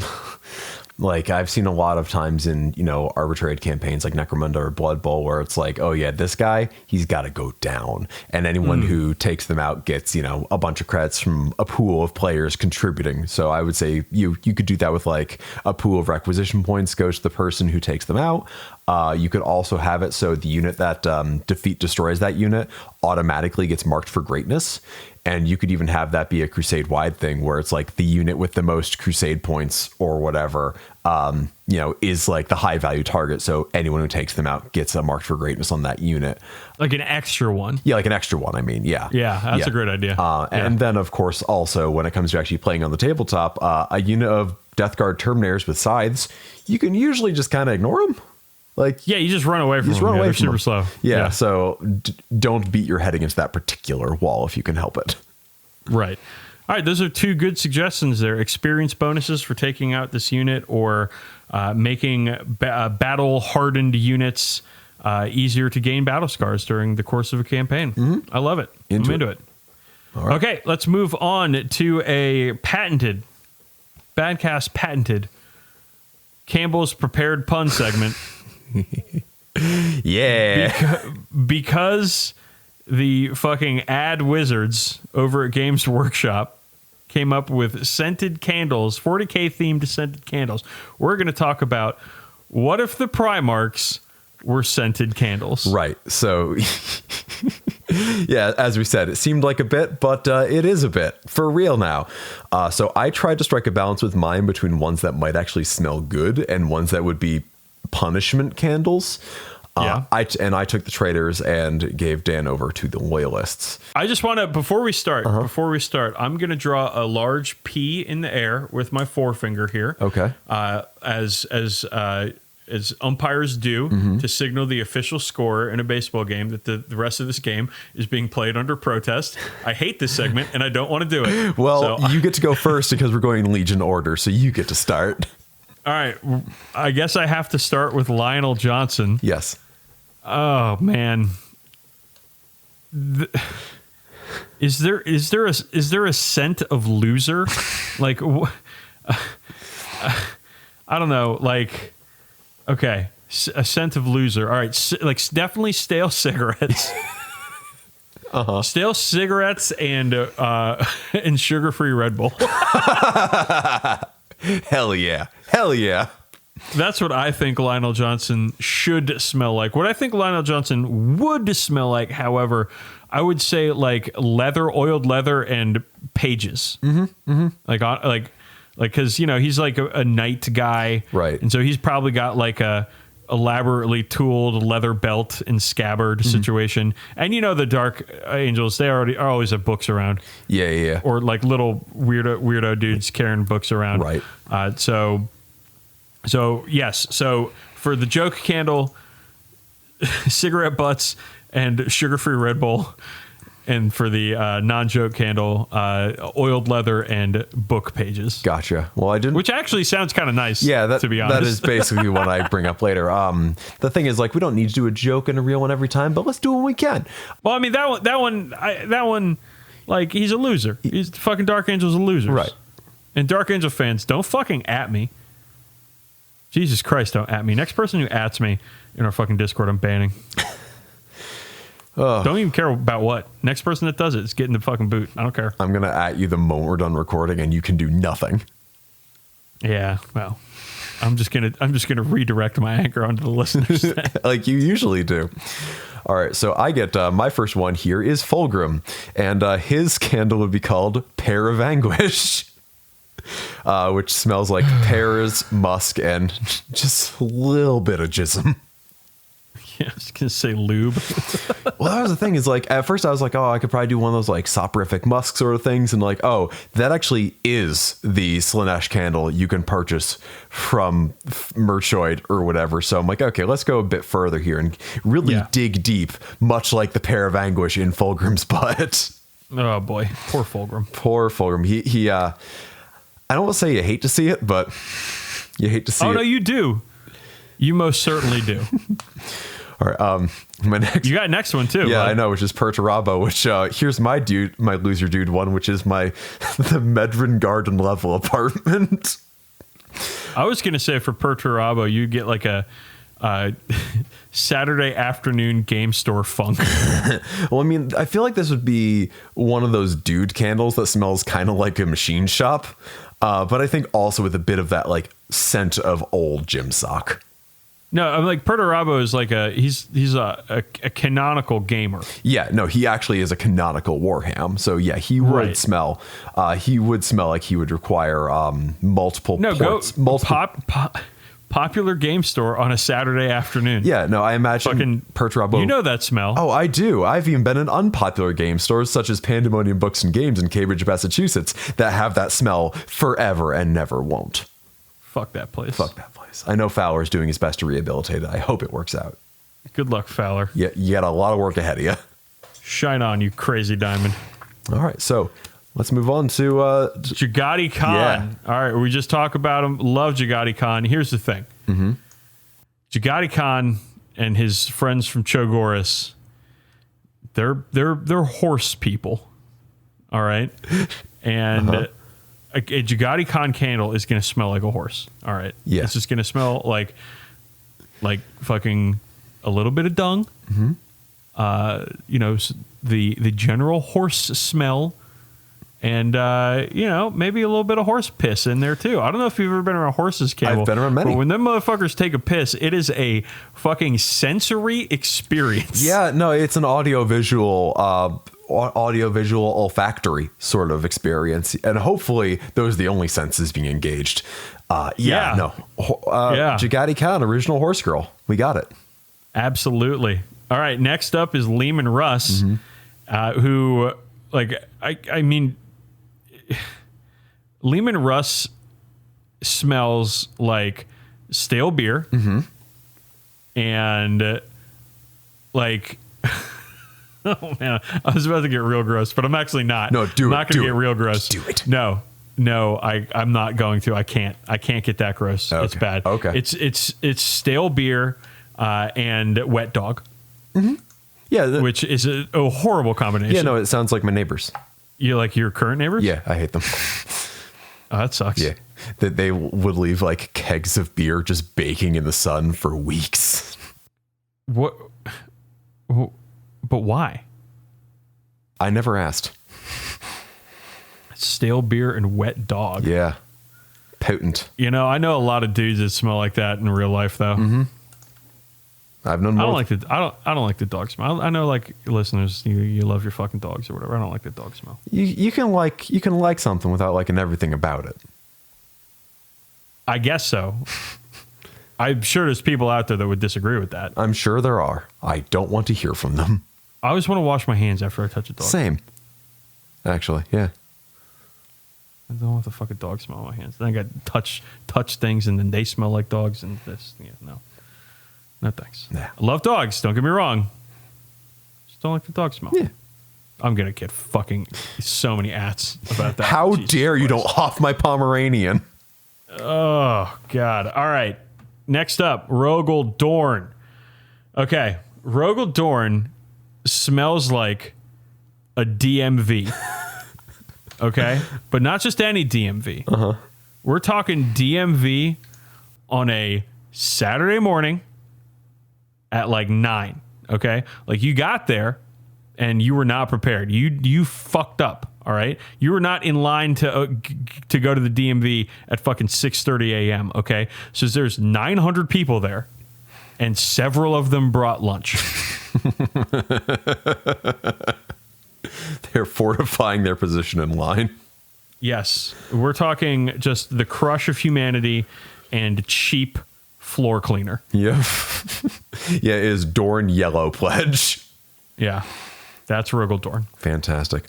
Well, Conrad Kurz, he's got a candle I like to call it In Shit Night Clad, which is just clove cigarettes and dead bird. Oh, Conrad Curse sucks. I was telling Night Lords suck. I was telling Night Lord books suck. Everything about them sucks. and all you idiots who like that shit, all of you suck. Aaron Dembski Bowden's Night Lord books don't suck. The rest of them Yes, they do. They do. I'm sorry. I just read them like less than a year ago. Whatever, dude. I just watched fucking the third episode of the show You on Netflix, and it didn't fucking do anything for me. Okay, it doesn't mean it's good that you just fucking did it, that you just fucking consumed it, Campbell. That doesn't mean it's good. It means nothing to me. Nothing. Cool. I am not alone in liking those books. Well, you're not alone in being a fucking dickbag. Oh wow, real original one. Good one. We want to take that one back around and maybe punch it up a little bit before bringing it to my door. No, I don't. I said what I said. Cool. I respect your decision. Talk about Sanguinius. It's your turn. 1v1 me. Sanguinius. Listen, Sanguinius smells nice. Mm-hmm. Okay, Sanguinius smells like roses and vanilla. Ooh. And just, I don't know, like you ever walk by a dude and he just smells good? Occasionally, yeah. Like that like good dude smell. Mm-hmm. Yeah, that's Sanguinius. So roses, vanilla, good dude smell. No, I get that. Solid. I mean, I listen, man. Sanguinius is one of the most boring Primarchs because his whole deal is that he's good and everybody loves him. Yeah. Like, that's not compelling whatsoever. No. Now, the Blood Angels are a compelling chapter of Space Marines because Sanguinius was so good that when he died, it fucked everything up. Right. No, their daddy issues make them compelling as a chapter, but him himself is not the most interesting in the world. Sanguinius, while alive, boring. Sanguinius in the process of dying and after death, very exciting. Mm-hmm. Interesting. Yeah. Okay, Ferrus Manus. Ferrus Manus smells like fucking gear oil. Absolutely does. Which gear oil is a very specific smell because it doesn't smell like motor oil and it doesn't smell like gasoline, but it's, gear oil is the stuff that you're going to find, inside the differential or inside the transmission of an engine. So it's a little bit more specific than regular oil. And that's why Ferrus Manus smells like it. Sensible. I actually love the smell of both gear oil and motor oil. So, well, were you like a machine shops kid in high school? Yeah, I was doing auto tech. Yeah, I seem to recall that. I work on my motorcycle and shit now. And so I'm, brain cells. Are there any? There's one or two. Sure. Yeah. I mean, this podcast is proof of that. Oh, is it though? Right. All right. Well, here's me proving that I can keep digging down deeper, which is that Angron, who would have blood orange for the blood orange god, which I imagine would just be like just nice and citrusy, like orange and lime, and be like a bit of cinnamon. It'd smell like a calm summer day. It's irony. It's irony. Okay. I mean, I would say that Angron probably smells like black pudding. Or blood sausage. Okay. But I mean, I don't know what the market out there is like for meat scented candles, although I know bacon ones exist because of course that's not meat scented though, it's blood scented. And spices copper. And spices. Right. Copper is a regular scent you can get from like essential oil suppliers you can use to put into candles. So yeah, you can make it. Smells like pennies. You ever have black pudding? Yeah, I have. Yeah, like a full English breakfast sort of thing. Do you like it? Do you like it? It's not my favorite sausage. Nah, it sucks. It's terrible. Yeah, it's kind of like what if sausage was crumbly and dry and also really unappetizing looking. Yeah, what if sausage tastes bad and was really dry? What if sausage wasn't any of the things good about sausage? And the bad thing is that like the full English, they give you sausage anyways. Yeah, you have better sausages available on your plate next to that one. Compare and contrast these two sausages. Inside of you, there are two sausages. Well, the thing is though, but if you have the black pudding first, you can be like, that wasn't great. And then you have the other, like, whatever other fucking, like, vice versa style. Bangers. Like, bangers on there. And you're like, oh, shit, these bangers are bangers. These are good sausages. And then you go back to the black pudding and you're like, I'll get that to a dog later or something. Yeah. Like, it's there to make the rest of the breakfast seem better. Yeah. I mean, is that the hallmark of a good meal? That like there's a part of it that's bad that makes the rest of it better. Yeah, there's a part of your meal that walks so the rest can fly. All right. Yeah. All right, next up, Rabute Gilliman. Now, Rabute Gilliman is one of the most criminally boring main characters out of any story ever. Right, he's a city planner. Yes. So I think Rabute Gilliman smells like the inside of an office. Like just a like not like a fun office where there's like a ping pong table in the break room and like pizza day every month or something. All right. I'm talking like a call center office. All right. So a little bit of misery in there. Okay. Again, cheap cleaner. We're getting a lot of cheap cleaners getting a lot of work. I feel like it would have to be to really get Gilliman's character though. It would need to be vanilla scented cleaner though. Vanilla scented, like cheap floor cleaner, and you know that smell that the HVAC system that hasn't been cleaned like ever will do in an office building. Absolutely, like that smell. So like dust and like mildew, not mold, but mildew, dust, mildew, and old cheap vanilla scented cleaner. There it is. That's Rabute Gilliman. All right. Well, Mortarion with his candle, Death Gourd, is your seasonal pumpkin spice candle, but it smells kind of like someone took a Duke in it. Yeah, I mean, Mortarion probably smells like fucking farts. You know, like shit farts, you know? Like, yeah. He's just Shart. Yeah, he is Shartarion, yeah. There's already Shartor as a Warhammer character, which is a fucking terrible name. That's bad news, man. Yeah. I just imagine it's like gas mask, just him huffing his own farts. Like those are probably just hooked up right up to his sphincter and just kind of like recycling through. It's like how in Dune they don't want to recycle or they don't want to waste any moisture, but he's like, no, I don't want to waste any of this good beef. Yeah, that's I don't want to have a Mortarion scented candle. I don't want to have Mortarion anything. No. Now, on the other side of this, though, I would like a Magnus the Red candle, because in the Court of the Crimson Candle, which is also spelled with a K, I figured this would smell kind of like a stoner's dorm room, but like a stoner whomst is book smart. So it probably just smells kind of like patchouli and maybe a little bit of incense. And yeah, of course, some weed in there too, but I imagine it kind of smells like that. I imagine it smells kind of, I don't know, kind of nostalgic in a way. I feel like Magnus the Red candle would smell like colors. Yeah. Yeah. Just like you'd smell it and you're like, ah, fuck, that's green. Cool. I can see time now. Yeah. Yeah. That'd be cool. I like that. I'd really like it. I think that, I mean, the thing, okay. I feel like Magnus the Red, he's like the Jelly Belly of Primarchs, right? Where you don't eat a handful of Jelly Bellies. Because some of those flavors are fucking food crimes. Right. Yeah. But on their own can be quite delicious. Yeah. So I feel like a Magnus candle is going to be like a full spectrum of sensory experience. You're going to have good and bad in there. So you got to be careful. Yeah. Delicious. Now, back to Jelly Bellies for a moment. Listen, I love the butter popcorn Jelly Belly. I can't eat jelly beans at all. They just holding it in my hand almost makes my teeth hurt. I love it, but you can't mix it with anything. No.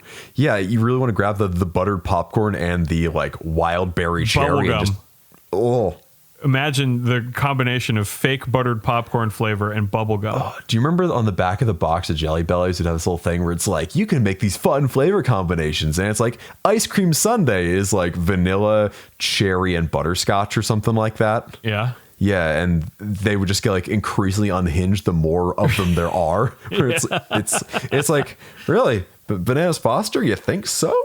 You think so? Croque Monsieur? Sure, why not? The ham flavored Jelly Belly. Whomst amongst us haven't had ham and Gruyere flavored jelly beans and thought, I'm going to try these both at once. Flavored Jelly Belly. Oh, not to forget the brioche flavored Jelly Belly. Fuck that. I would eat a brioche flavored Jelly Belly. I don't give a fuck. I'll do just about anything once. All right. All right, what do you got? What do you got for Horus? So for Horus, unfortunately, all right, I've got the Lupercala Lily, which is a floral balanced scent that is truly the first among equals when it comes to floral scents. But I feel like that only covers the like pre-fall Horus. Like I feel like you need to have a post-fall Horus where it's like it really has to exemplify the egotism, the corruption, and all that makes me think that it's just got to be one of those scents that does not belong as a candle. That like, because what says like egotism and corruption? Like I want my house to smell like a sweet French patisserie, and it's like, oh no, it just smells kind of like poison and sugar, and that's what that is. Like, I feel like it's kind of got to have either both of those in one kind of like yin yang shaped candle with one wick down the center, or first one then the other, and you can never go back. Yeah, I don't know. I feel like the Horus candle is just gonna start out good and end real bad. Yeah, like it burns down like a third of the way and the wick snaps off and there's no more wick. Yeah. All right. So no, it's your next. It is my next. You're gonna run a 4 here. Jesus. Yeah, I'm gonna fucking tear here, and that will be Lorgar, who is Ashen Circle, which that is my one that smells like leather and old books. And for a little bit of a theatricality, it would also have one of those wooden crackle wicks. So it really just seems like it's actually like a fire of something, of like knowledge being burned away. Yeah. I don't know. I feel like Lorgar. Oh man, communion wine is probably part of the smell, the smell profile there. Yeah, except you can't really get communion wine, so it's your cooking sherry flavored candle. Then, I don't know, disappointment. Mm-hmm. I said cooking sherry already, Dan. Yeah. I don't know, I've had good sherry before. All right. Yeah. Anyways, all right, I guess it's up for me for Vulcan, huh? Yeah, you got a couple. Oh, dude, Vulcan just smells good, man. Like, we're talking like cloves, a little bit, like little spice in there, but like an undercurrent of like baking bread also. Like just like a nice, delicious bakery. Smells like things being made. Smells like the deception candle I just brought about with Horus, but I think actually well executed. Yeah. I mean, I don't know. Vulcan, he's just great. Yeah, he's a good person. But also it's a candle that never goes out. Because it's a perpetual candle. Right. It's just a light bulb. Vulcan's a light bulb. No smell at all. He's a light bulb. He's an LED light bulb. A light shining in the darkness. All right, Corvus Corax. Okay. All right. You know this is my guy. This is your guy. You know I love my guy. You do love your boy. But Corvus Corax smells like a shirt that you wore to a hookah bar. Which is to say bad and too perfumey, too cloying. Like it's got a bunch of incense in there and and hookah smoke and probably clove cigarettes also. And then regular cigarettes on top. Because like one thing that I remember back in the days when I went to hookah bars and back in the days when I smoked cigarettes is I would be at the hookah bar smoking hookah with my friends and then have to take a break from hookah to have a fucking cigarette. And I'm not joking. Oh man. I went to a cigar lounge once on during a bachelor party that did have a hookah thingy in there, and the groom to be did start barfing right there at the table, and we had to keep cycling in ashtrays for him to keep filling them up and then yank him out of there because it was in the North End and they probably would have broken our knuckles. Wow, that's a terrible story. And however, I think it's quite appropriate for Corvus Corax. Yeah, it was also a terrible wedding later, but I'm not going to get into that. You go to a lot of terrible weddings. And most of them are. That's my secret, Cap. All weddings are almost all weddings are terrible. I don't know if I've ever been to a terrible wedding. You might eventually, but consider yourself lucky if you haven't been to like either a really like disinteresting one or deeply uncomfortable one to sit through. No, all right. The one I went to in September was lovely. Good. So my last one here is my Alfarius / Omegon candle, just as planned, which is a pair of unscented candles, but they're those trick birthday candles that you can't blow out in one go. Oh, got him. Yeah, well, I figure they're unscented because like the whole thing with Alfarius is like I am Alfarius, everyone's Alfarius, so like it being unscented means it doesn't stand out at all. I mean, Alfarius is the Primarch equivalent of that little game that you play with your friends where you make a circle out of your forefinger and thumb and then try to get your friends to look at it. Oh yeah. That's Alfarius. Yeah. He's constantly doing that to everybody he meets. And every single time he's like, "Oh, gotcha." And we're just like, "Dude, we're trying to invade."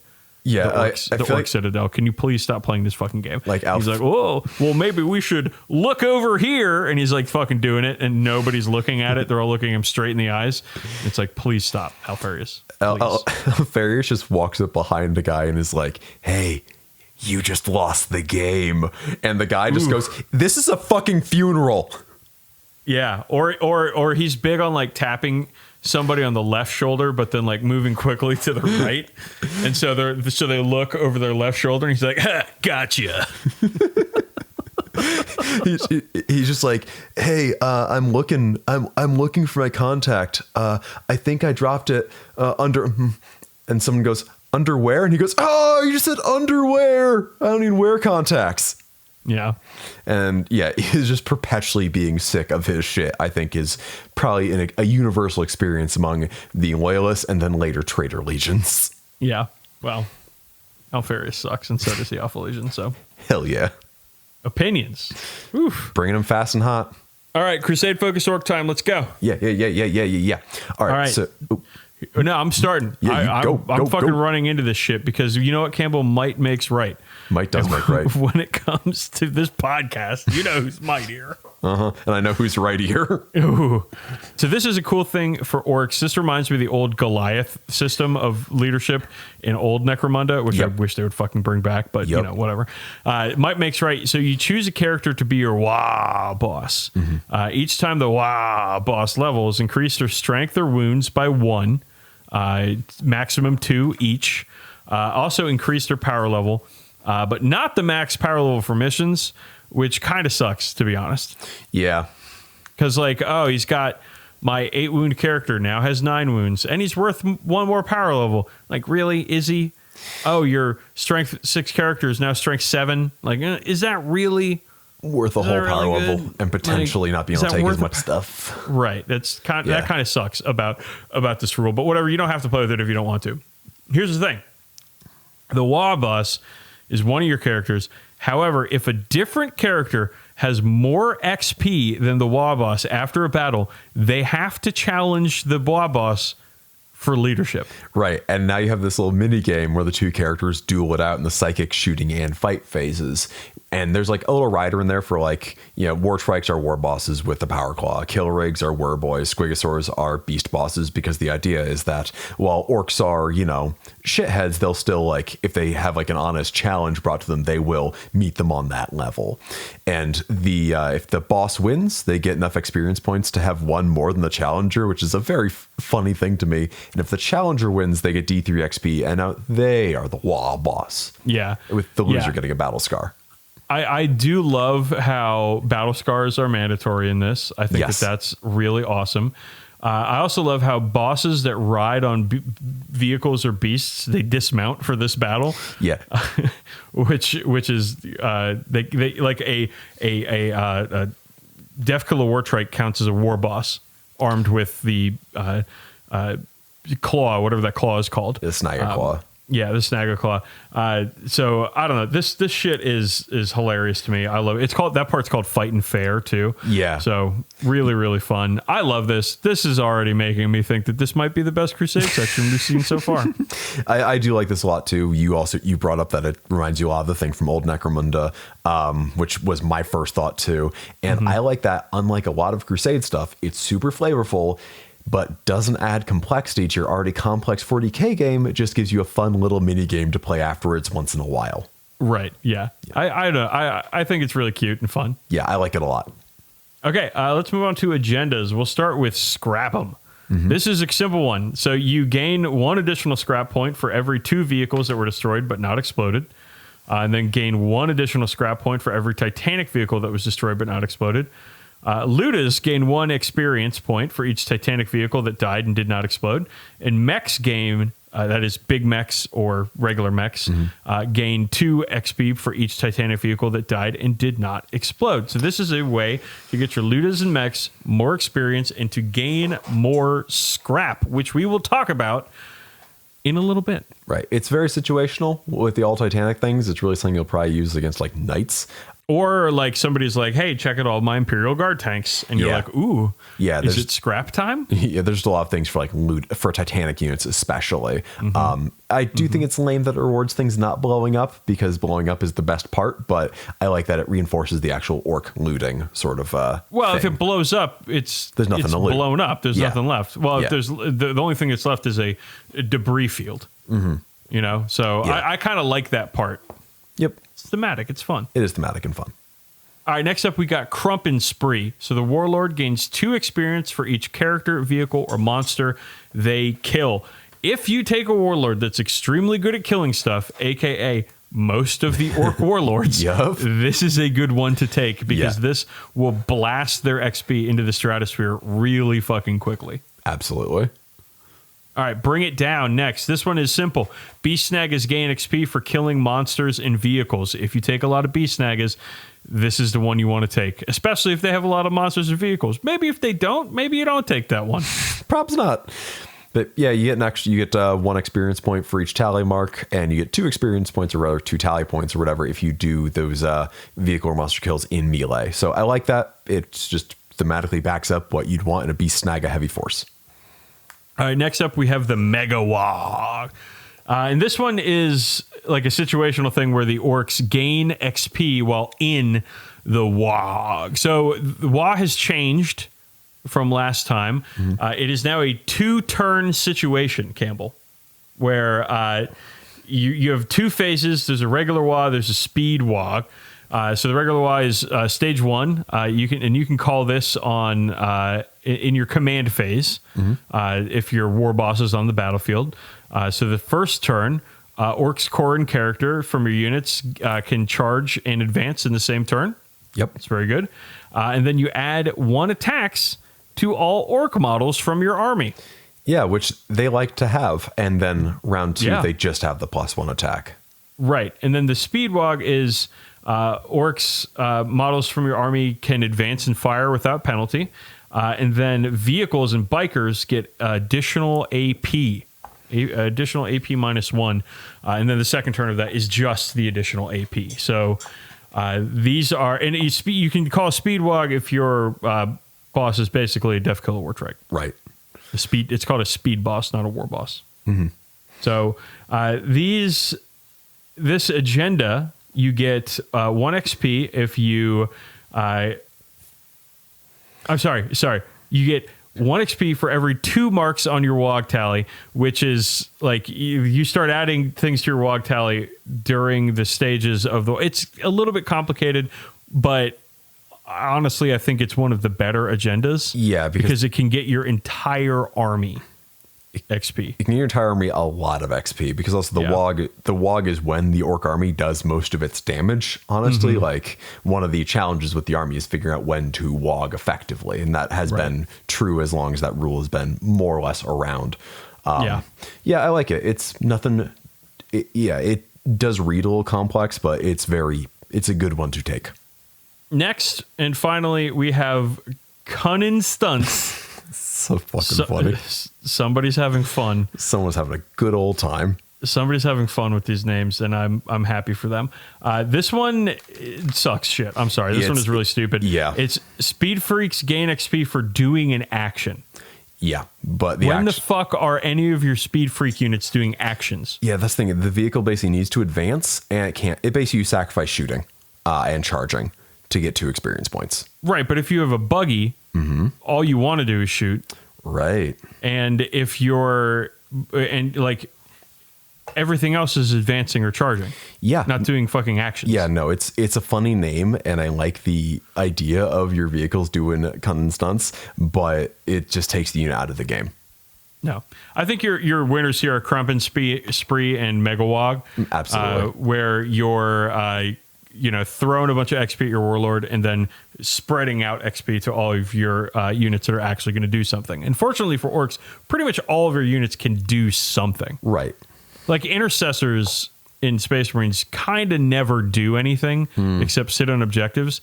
But like a fucking 20-man Orc mob will fucking chop something to pieces. Yeah, it will. Especially with the increased AP that Choppas have now. Ooh, I've been dealing with that lately.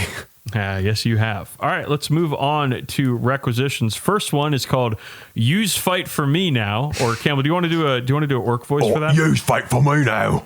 Very nice. Thank you. I can do it on Very command. nice.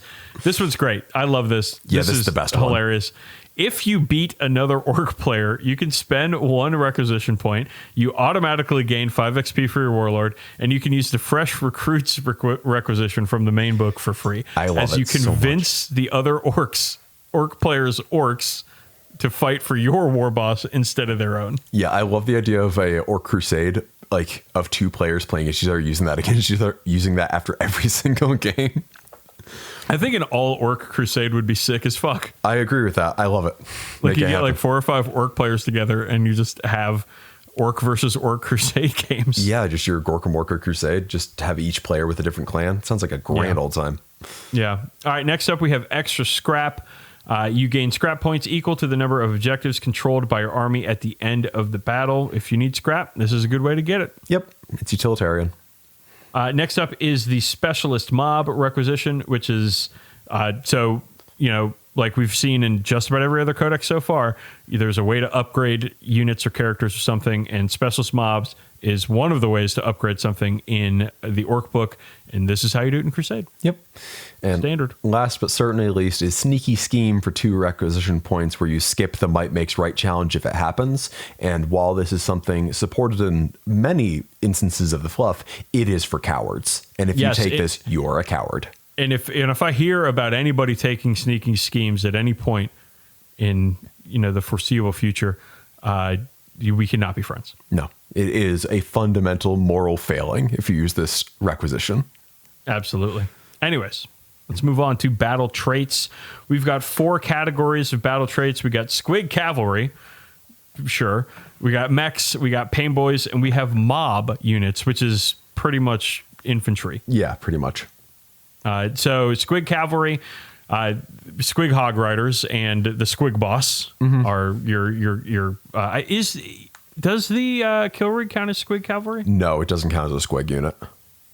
That's probably good. It is like the one. I only know because it's like the one rule it doesn't actually have. Right. So this is a D3 here.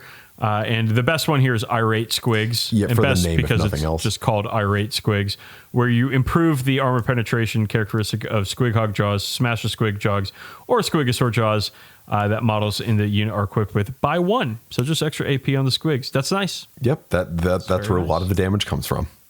Yeah, and then next up we have the mech and paintball units. I'm kind of lumping these in because they are identical, and they're also very similar to other mechanic or apothecary units we've seen in the past. One of them for mech is a vehicle passes an out of action check. Just like Tech Marines. Yep, and then the one for pain boys is the same for an infantry unit. We've seen these before, and then the other 2 are just 5 invulnerable saves for the things, which is nice, but not a whole lot of fun here. No, not a lot of fun there.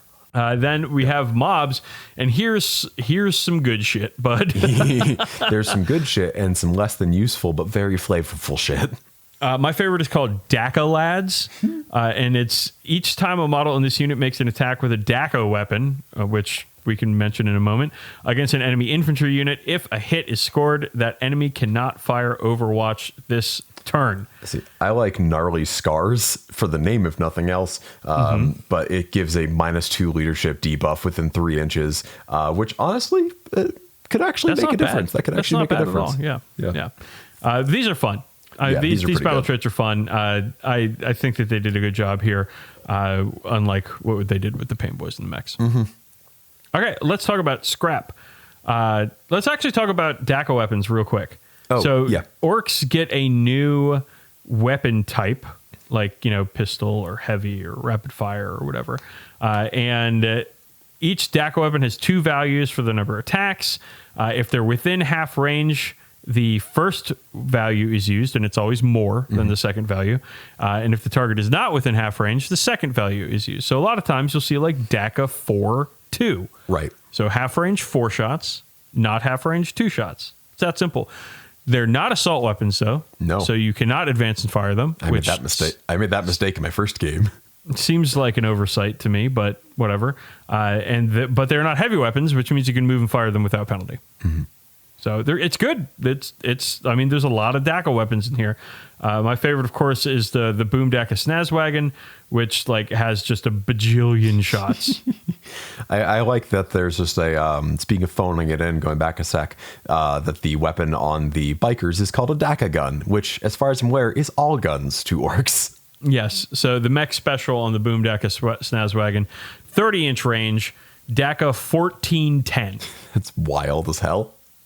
I mean, it's still hitting on a 5-up, so, you Right. know, it's orcs. So you got to have a lot of shots. It's how they do. That is DACA weapons. Now let's move on to scrap. So scrap is fun. You gain scrap points by destroying vehicles that do not explode. This should be familiar to everybody at this point. 1 dead vehicle equals 1 scrap point. Yep. 1 share equals 1 prayer. And you need to use 3 scrap points to actually do something with them. And there's not too much to them. It's a light resource management mechanic, but you can either do a patch up where you just remove all battle scars from a vehicle unit, or buy them a custom job, which, as you said, kind of much like the specialist mobs, are usually upgrades that cost you like 5 and 20 points that offer some bonus or some better weapon or what have you to a vehicle. Right. And these are honestly a little bit more boring than I thought they were going to be. Yeah. Yeah, they're kind of restrictive. I was hoping for like a Adeptus Mechanicus situation where you can like make shit. Yeah, like a crafting system. I was hoping for that too. I like that there's this little like resource management mechanic in here. It's cool, but I do wish, honestly, weirdly, it went a little further. There's only half a page for scrap, and the rest is just a big glossy JPEG of some Killicans walking around. Yeah, it's not too bad. However, I will say that the Crusade relics kind of make up for it. The Crusade relics kick ass. I think they are pretty much all great, if not just because of how good they are in game, because of how fun they are thematically. And it's wild. It starts with my favorite one, which is the boss pull. No, this is the best one. It gives you +1 leadership, which is, that's cool. It's never bad. But after defeating 3 different chapters of Space Marine units, it upgrades to become an Helmet Rack, which gives a 12-inch aura of ignoring attrition modifiers. I love this. I also love they have to be 3 different chapters of Space Marines, because your war boss or whatever wants to just collect all the colorful hats. Collecting helmets. Yeah. Got it. It's awesome. And it's really good if you are painting the helmets of the Crusade victims of your friends' armies. Yeah, gotta crump them all. That's a really good one. Next up, we have the Dead Art armor, which is just +1 wound and +1 save. It's really good, but it's not all that fun. Not that interesting. Then the souped up Shaka, which is a upgraded shock attack gun. It's really good. Yeah, it's becomes a heavy 2d3 AP5 damage d6 shock attack gun. The strength is 2d6 +1, which unlike the regular shock attack is just 2d6, and strengths of 11 plus do d3 mortals in addition to whatever damage they do. So it is a very good weapon. Yeah, it is really good. And I like they're representing the weirder aspects of the army here with that relic, as well as Wazgit's Copter Skull Cap, which is just a beanie, which is something you give to a weird boy, where after rolling a 10 up on a psychic power, you get to cast it again, which is wild, with the exception of Smite, which that's the boring one. Do something fun. Yeah. You're an orc, damn it. And then finally, we got 2 legendary relics here. The Git Stopper rounds, which is they just do mortal wounds when they hit. Once per battle. Yeah. Pretty fucking mean. And then finally, the Choppa of the Great Waag, which this weapon is fucking wild. It is an extremely good strength times 3, AP minus 3, damage 3 choppa, which is wild. Strength times 3, Campbell. You're talking strength 18 in a lot of cases. That's wild, but also it lets you Waag twice. Yes. Which is a great Waa. So yeah, you can just spend 4 turns out of the game Waaghing. Like, it's insane. Wild. You Waag on turn 1, and you don't stop Waaghing until you start poggin. You're my little Waag champ. You're my Waag champ. Damn, homeboy, I got pull quotes. I got multiple pull quotes this episode. Making your job hard for you. Fuck, dude. This is going to be hard to decide. All right. That's the Orc Codex. Here's the thing, man. I really want to play Orcs now. Orcs, they're really fun. I've painted one Orc vehicle, which happened to be a tiny plane. You painted and I want to do it again. I want to do Speed Freaks. I really want to do Speed Freaks. Well, you can't do it as nasty as you could have before. No, I don't care about that. That's good. That's good. It's still good. I just want to have a fun Orc army. I love. Don't get me wrong. I love my Marines, but this is fun. Yeah, and also with these things are fun. With Orcs, you can really get away with a lot of like weathering and dry brushing and like recess washing and glazing to really make some messy, fucked up looking vehicles that still look really good, that don't take maybe quite as much precise work as, say, edge highlighting in Astraeus or what have you. Are Evil Sons even any good? Yeah. +1 move. Speed Freaks get +2. Add 1 to advance rolls and do not suffer the penalty incurred to their hit rolls when firing assault weapons in the same turn in which their unit advanced. Warlord trait, advance and charge for friendly Evil Sons core. Well, they also have a good relic, which is Razmeka's redder paint, where a vehicle is painted so red that it hurts the eyes of whoever looks at it, which gives you +2 move and basically lets you it makes every enemy in contact with your warlord have fight last, essentially. That's pretty fucking strong, actually. Yeah, that's good. That might be really fucking strong. That's really good. The relic is good, but the rest of it seems okay. I don't think it's too bad. That's actually a really good fucking relic. Yeah, it's a really good relic. The Orc Codex is also pretty fucking good overall. The fact that like Blood Axes just got updated pretty recently with one of the Octarius books, and they're apparently really good. I haven't read it. It's kind of rich getting richer, but it's Orcs, so it's all in teeth. I would like to make an Evil Sons army, please. Somebody shoot me a year into the future when that's made and I'm playing with it. Duly noted. Well, I think I sent you some bikes in the pile of garbage. Backlogs. I have so much. I have a lot of Orc shit. I have bikes. I have Def Dreads. I have like War Boss and fucking boys. I gotta at some point start putting that shit together. It's something I want to do. It's just that that's an entire fucking project. Yeah, that's a long project too, because it's a lot of models. Like I was very happy when when both Templars and Orcs came out pretty close together, and I'm like, oh cool, I already have these armies. I don't need to do much if I want, unless I really want to. Exactly. Like I've got 4,300 points of painted Templars before the Codex, before I paint a single model for that army. Fantastic. Well, if that Guard Codex ever comes out, I'll be ready. Ooh, yeah. All right, bud. Factor fan fiction. Let's fucking go. Here I am kneeling in front of a statue of the Emperor, chainsword stabbed into the ground in front of me with one hand and my bolter in my other hand. Behind my back, I was praying that the guardsman that I was sent to assist would live. Is this a Scorpion song? Fuck. Here I am, kneeling before the Emperor. Chainsword stabbed into the ground in front of me. Standing up, I walk out the door, seeing guardsman, singular, were preparing for the fight with the Orcs as I walk through the guardsman and fellow brothers that were sent to fight. When I made it to the wall, I see Orcs running to the wall. Sounding the alarm, I take my bolter and open fire as we started shooting. A couple Orc mech boys and bastardized Bane blades with a Z were about at the wall and broke through. Fall back! We must hold off the greenskins until the city is evacuated. Open quote, no end quote. Taking out my chainsword, I jump into the greenskin horde and start slaughtering them along with burning them alive with my fire attacks until I find the war boss, his knobs around him. But before any one of us could start fighting, I hear the sound of screeching looking towards it. Eldar! Open quote, no close quote. Eldar, they must had come to try and kill us both. The greenskin sends his knobs at the Eldar, leaving me with him. Oh, humans will be smashed soon. U is spelled the letter U. I will not let that happen, Greenskin.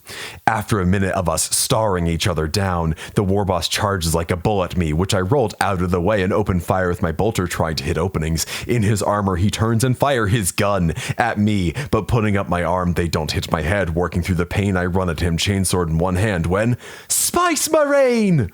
I see a Garadsman throw something at me. It was a second chainsword. Grabbing it out of the air, I jump and land on the war boss's back and drive one of the chainswords into his back and the other into his neck. Starting them up, I chop off his head, with he body falling to the ground. Standing up, I see some Eldar were charging at me. I was ready to fight when I felt something to though my chest. Looking down, I see a Eldar blade had made its way into my chest, going through both my heart is. Looking at who got me, I see it was an Eldar warrior grabbing my combat knife to kill her. She pushes me to the floor and onto my back and removes my helmet, showing a battle-scarred face with a large burn mark on the right side of it, but also a tattoo was on the side of my face, that of a phoenix in the shape of the Imperial Eagle. But looking to the sky, I see the last ship leave with the guardsman smiling as I look at the Eldar. My job was done before you even arrived.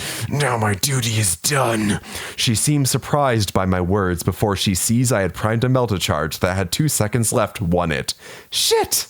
The last thing I see is the blinding lights of the melta-charge going off. In a forest somewhere, our Space Marine is seen lying on the ground. In the forest, 2 different power suits lay in pieces around him, along with weapons. As he laid there, a few groups of people find him and the gear around him and start to take it all, who knows where. Okay, wow. Yeah, so that's fan fiction. What's